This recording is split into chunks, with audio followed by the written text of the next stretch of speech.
some ways, Dan Brown fans can expect what they're used to with Inferno, and we start with Robert Langdon in trouble, as usual. He is in hospital in Florence, and he doesn't know why, because the last thing he can remember is being in Boston, where he lives. So how he's got there, he doesn't know. And he wakes up with amnesia. The doctors discover he's American. They assumed he was British because, of course, he's wearing his Harris tweed coat and loafers, which is what we Brits all wear all the time. And then suddenly a woman comes into the hospital, starts shooting at people, and he has to run away.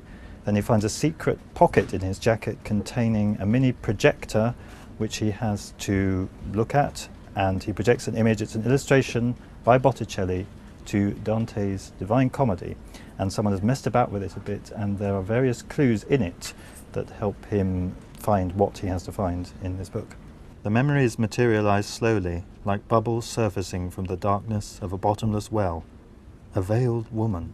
Robert Langdon gazed at her across a river whose churning waters ran red with blood. On the far bank, the woman stood facing him, motionless, solemn, her face hidden by a shroud. In her hand she gripped a blue tainia cloth, which she now raised in honour of the sea of corpses at her feet. The smell of death hung everywhere. "Seek," the woman whispered, "and ye shall find."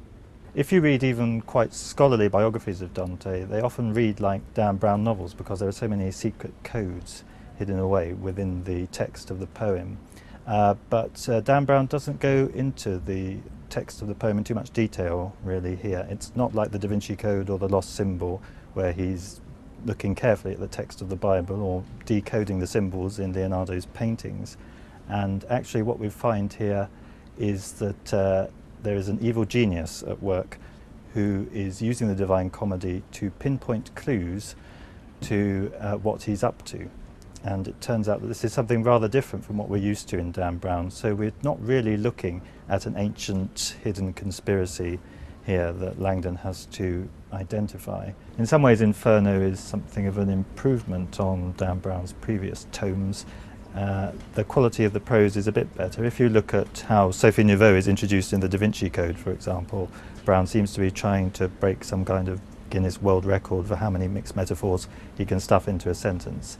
Here there is some improvement, but it's not great prose, and it is a little distracting, as are all the endless trivial details about the buildings that Langdon is running past. And if Dan Brown reminds me of anyone, it's sort of David Brent when he's on a date in the office, and instead of talking to his date, he just recites trivia the whole time. And you do feel Dan Brown is the David Brent of the thriller writing world. Even the initials are the same, and as Dan tells us, there's no such thing as coincidence. And I just feel that he could have pruned some of those trivial details. It's highbrow trivia, and it is interesting, but he doesn't seem to be able to put a check on it here as much as he has in previous books.